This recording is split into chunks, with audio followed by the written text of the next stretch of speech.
Good evening, Bahamas. Coming up tonight. A former state minister for finance reacts to a change in outlook from Moodys credit rating agency. The tourism minister says the Grand Lucayan Resort may not open for at least another year. The deputy prime minister defends the sale of the Grand Lucayan Hotel.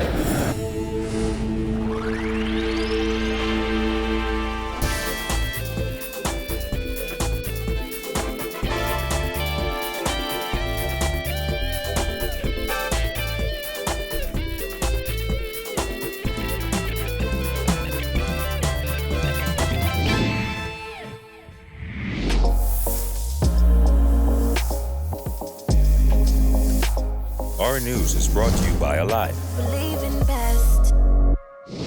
Welcome to Our News, and thanks for joining us. I'm Kyle Joaquin. Moody's credit rating agency has improved the Bahamas' outlook from negative to stable while maintaining the country's current credit rating. Former State Minister for Finance James Smith called it positive news, but warned that government should be wary of possible natural disasters. Jared Higgs reports. On Thursday, Moody's changed the Bahamas' outlook to stable while maintaining its Baa3 credit rating. The International Credit Ratings Agency said in a statement, the change in outlook to stable reflects Moody's view that the Bahamas has made important progress in strengthening its fiscal policy framework and transparency through the introduction of fiscal rules and more frequent and in-depth reporting of the fiscal accounts. Additionally, Moody's considers that continued fiscal consolidation will support the stabilization of government debt metrics. They are obviously impressed by this move by the government by establishing this framework.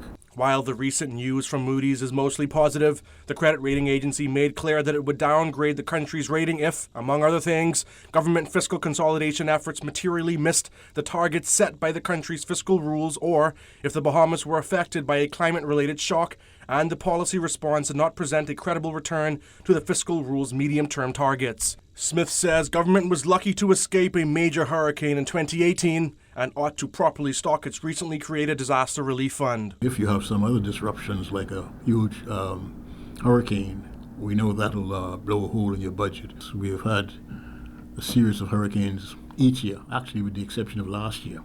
So I think the government really got lucky because previous governments had almost every year to divert money from planned budget to take care of hurricane expenditure and the damage, resulting from it. Moody's statement justified the change in outlook from negative to stable by noting that government has made important progress in addressing deficiencies in the Bahamas' fiscal framework. Chief among those changes is the passage of the Fiscal Responsibility Act, which establishes a set of fiscal rules including a medium-term deficit target and a government debt limit. However, the former State Minister for Finance says the country's fiscal performance doesn't guarantee that every family can put food on the table. The rating agencies also tend to not look, I think, as closely at the real bread and butter issues. I mean, like in our case, we still have very high unemployment in Grand Bahama. There may be some prospects for bringing that down in the future, but I'm sure that particular blight on our economy is something that people feel every day. We still have very high unemployment in New Providence, and it's particularly high among the young people between the ages of about 18 to 35. I think it's almost 30% among young women. According to government's recently released 6-month fiscal snapshot, the deficit was reduced by 31% year on year. Government credits its improved performance to increase VAT and stamp tax collections. Government increased value-added tax by 60% last summer. Reporting for Our News, I'm Jared Higgs. 112 Haitian nationals were repatriated this morning as government resumed repatriation flights to Port-au-Prince. At 6:30 a.m., 99 Haitian men, 12 women, and 1 child were transported from the Carmichael Road Detention Center to Lyndon Pinling International Airport, where they boarded a chartered Bahamas Air flight to Haiti. The group included 18 survivors of a sloop that ran aground in the Abacos earlier this month and 64 migrants picked up in the Exumas last weekend. They were escorted by a team of joint law enforcement officers. It was the first repatriation flight to Haiti since violent protests broke out in that country on February 7th. Last week, the government announced the closure of the Bahamian embassy in Port-au-Prince and temporary halt to repatriations due to the protests calling for the resignation of President Jovenel Moïse over corruption allegations and skyrocketing inflation. Well, days after a 3-year-old boy was yanked off his bicycle by kidnappers who dropped him off at a laundromat the following day, the National Security Minister revealing that macro alert software is being fine-tuned and could be rolled out in just a few months. Giorgio Bain has more. Following the abduction of a 3-year-old boy on Saturday, Minister of National Security Marvin Dames says the testing of the software for Marco's alert and the system is expected to be rolled out by summer. Dames says the company responsible for the software is currently addressing a few concerns. During the end of last year, we were running some testing on the Marco's alert software.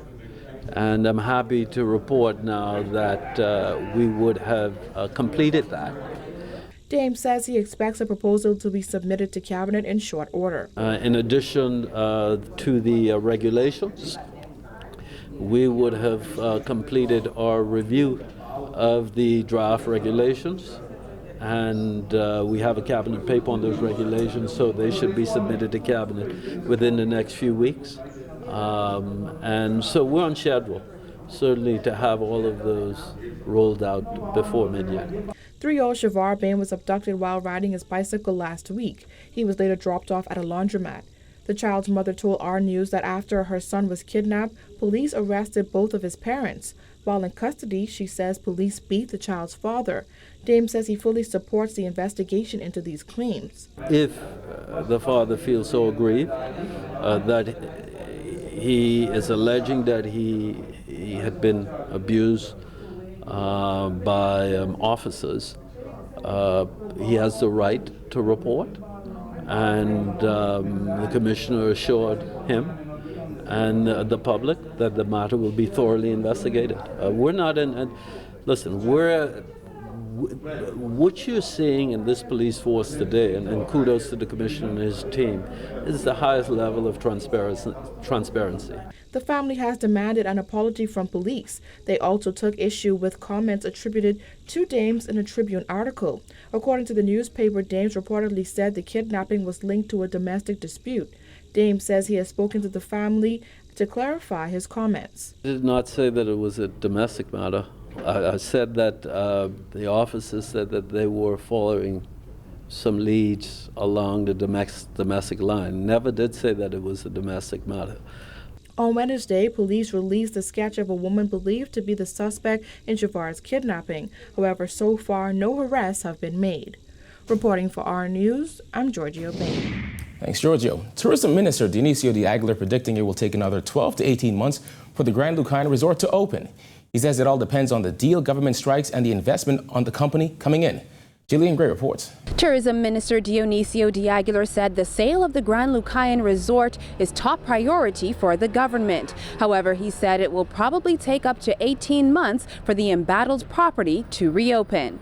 Tourism Minister Dionisio de Aguilar said the sale of the Grand Lucayne Hotel is top priority for the government. However, he said it will probably take up to 18 months for that embattled property to reopen. As it relates to the Grand Lucayne, that's a work in progress and probably will be for the next 12 to 18 months to find a buyer, for them to reinvest, to bring the property up to speed, to create a destination for people to want to visit and to fly in or to come by cruise ship to visit. So that's where we are with that. Last year, the government purchased the property for $65 million, hoping to sell within a few months and turn around the declining economy of Grand Bahama. When the submission period for interested buyers ended last Friday, Chairman of Lucayne Renewal Holdings, Michael Scott, said there were in excess of 60 bids submitted. Despite this interest, de Aguilar said he does not think the property would be operational for the tourist-heavy summer months. Will it be ready by the summer? Probably not.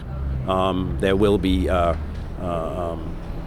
some programs that the Ministry of Tourism will hopefully undertake to bolster tourism during the summer period. Nonetheless, the minister said he's very optimistic that the resort will be sold by the end of the second quarter. You know, the government of the Bahamas, I've said this 1,000 times, should not be in the business of running hotels, and we do not want to be in the business of running hotels. We're encouraged by the process thus far. There seems to be interest. There seems to be people that are interested in purchasing the hotel, so we remain optimistic. De Aguilar also boasted about a new deal with Carnival Cruise Line and insisted Grand Bahama's economy is improving. Grand Bahama is beginning to turn with the tech hub, the Commercial Enterprises Act bringing some people there, the deal that Carnival signed, the significant interest in the Grand Lucayne. You know, the mood is changing. The optimism is returning. It hasn't hit the ground in jobs yet, but it's coming. Reporting for our news, I'm Jillian Gray. Well, more than 6 months after the Moodys administration purchased the Grand Lucayan, Deputy Prime Minister Peter Turnquest says he is encouraged by the dozens of bids submitted by interested buyers. However, he insisted it is still too early to celebrate. With more on this, here's Jasmine Brown. The Deputy Prime Minister says while it seems the sale of that hotel is progressing steadily, he says the fact of the matter is there is still a long way to go. On Monday, Chairman of the Lucayan Renewal Holdings, Michael Scott, told NASA Guardian Business that when the submission period ended on February 15th, proposals to purchase the Grand Lucayan Resort were in excess of 60 bids. The DPM called this level of interest encouraging. We are very, very happy with the number of potential buyers of this property. And as the chairman would have said, there are some of these that are of substance, of real substance that will bring something to this island. Some of the projects are more inclusive and holistic than others. Nonetheless, all have their particular strong attributes. And so the committee has a very difficult job of deciding what is the best route for us. Despite the high number of bids, Turnquest says there is still a lot of work to do. But we believe, based upon what we've seen so far, that there's going to be a transformational aspect to this development that is going to really augur well for the sustainability of the tourism product in Grand Bahama and for the economy of Grand Bahama. So this is, I mean, I don't want to pat ourselves on the back yet, but so far we are encouraged, and we're certainly looking forward to success in that project very shortly. Amid persistent criticism, the government purchased the resort last year for $65 million, and it hopes to have the property sold by the second quarter of 2019. Prime Minister Dr. Hubert Minnis said last year that the government should not be in the hotel business, and this week he insisted he had no regrets about buying the hotel. Turnquest agreed, saying he never doubted the government did the right thing. When we decided to purchase the Lucayan property, I believe then, as I do today, that it was the right thing to do. Reporting for our news, I'm Jasmine Brown. As the opposition's boycott of Parliament stretched into its second week, Freetown Member of Parliament Dionisio Diagler urged PLP MPs and senators to get back to work. Diagler said those MPs were elected to do a job. They have a job to do. They have to represent their constituents. So, when we are discussing the people's business, they need to get in the House and do the people's work. That's what they were elected to do. The fact that they walked out of Parliament and haven't been there for 2 sessions now, I think 2 or 3 sessions, is just reprehensible. They need to get in Parliament and do what they were elected to do. That's our position. Last week, the opposition's entire parliamentary team walked out of the House of Assembly and insisted they would not return to Parliament until their point has been sufficiently made. The opposition has raised concerns over the arrest of several persons they labeled as PLP supporters, as well as the involvement of 2 cabinet ministers in the Frank Smith trial. However, Diagler said he is not moved by the opposition's call for his cabinet colleagues' resignation, nor their absence from Parliament. I mean, they're in opposition. That's what they're supposed to do. That's what their job is to do. Their job, as we were in opposition, to call for the resignation of V. Alfred Gray. I mean, he stepped down from one of his portfolios, but he still remained in the cabinet. He did not resign. I mean, he did a quasi-resign.